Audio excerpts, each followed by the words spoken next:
Hello, this is Mr. Smith, also known as Teach Smith on YouTube.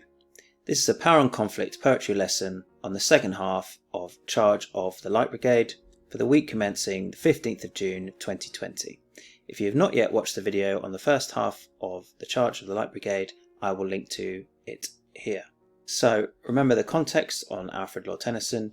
He struggled with poverty in the early part of his life, however he was wildly successful later and made Poet Laureate. He wrote Charge of the Light Brigade in 1855 while serving as Poet Laureate. And so think about how that reflects what happens in the poem and the structure and theme and tone of the poem. Remember the main message of the poem. Tennyson is certainly honouring the actions of the soldiers. Tennyson is also portraying the awful consequences of the charge and perhaps the awful realities or the harsh realities of conflict itself. We'll now move on to annotating the poem, language, form and structure. Please have the poem in front of you. Remember, you should have already annotated the first half of the poem.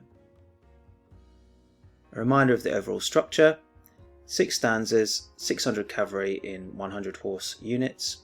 Stanzas 1, 2 and 3, which we looked at in the last video, are going towards the enemy. Stanza 4 is fighting the enemy. Stanza 5 is retreating.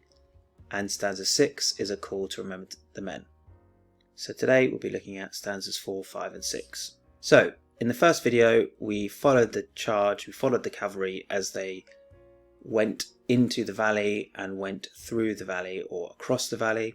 We're now picking it up where they reach the Russian soldiers. So essentially where they reach those sort of red boxes, almost sort of bird box shapes at the right hand side of the screen. Flashed all their sabres bare, flashed as they turned in air, sabring the gunners there, charging an army while all the world wondered.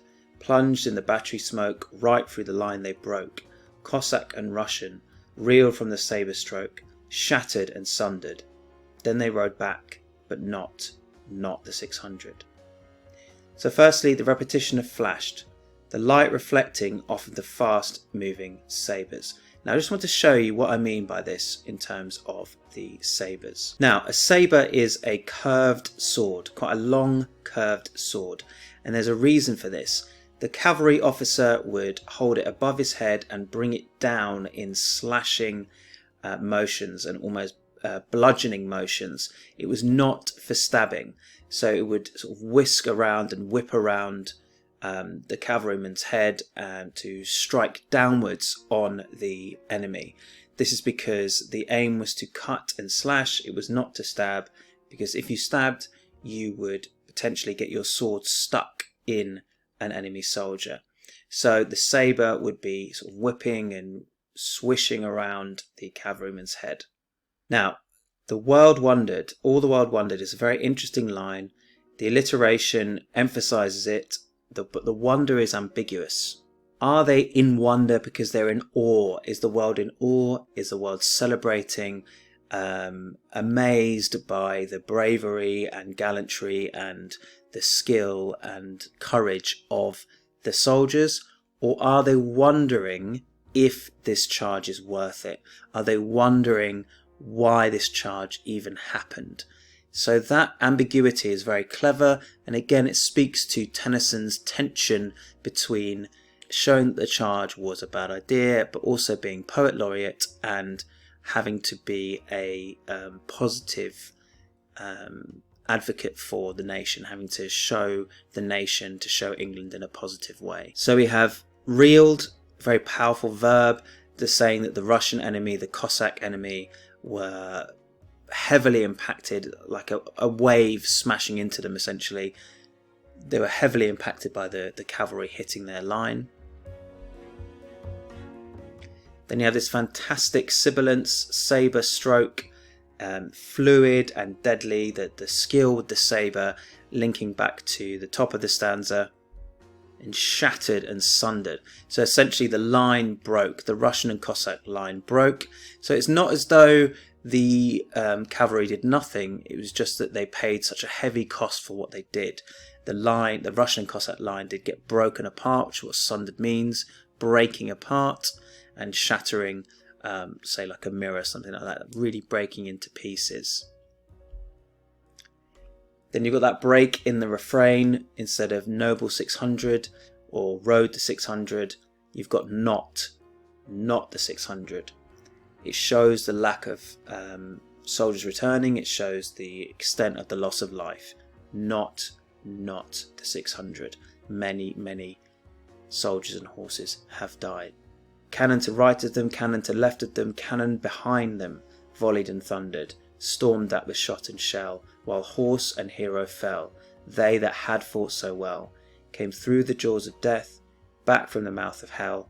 All that was left of them, left of 600. So the first thing to say is this is a mirror of stanza 3. Okay, stanza 3 was them approaching through the cannon, through the valley, surrounded, and now they're retreating along the same path. There was no way for them to go ahead. They had to turn back and go back the way they came. So the cannons are still there, but they're to the left and the right and behind. Instead of in stanza 3, where they're to the left and the right and in front. The repetition of cannon surrounded during their retreat. Breaks the pattern of 600. The horse and hero fell. It emphasizes the extent of the mistake, the extent of the error, though again that tension, because again it calls the cavalry officers or cavalry soldiers heroes. It's a decision for the charge to go ahead. That's what's being criticised, not the cavalry soldiers. Again, the repetition, coming back through the jaws of death, through the mouth of hell. Again, maybe thinking about how difficult that would be to come through, back from death and back from hell, which shows how few soldiers made it. All that was left of them, left of 600. Again, the repetition of left, only a few left, not many left, emphasizes the number of dead.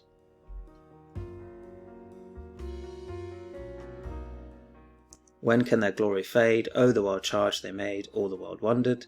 Honour the charge they made, honour the Light Brigade, noble 600. So it's a rhetorical question. The glory should never fade. Okay, it should never stop. It should never be forgotten. Again, that wondered. Is it wondered in a positive way or a negative way, or perhaps both?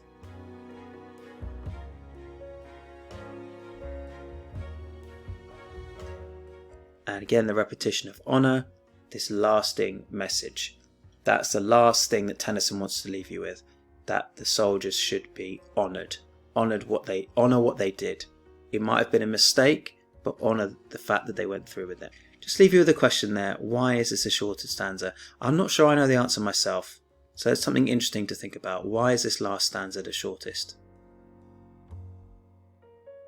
So the plenary then, something for you to think about. Do you think Tennyson is effective? Is it effective and powerful enough at portraying the horror of the charge?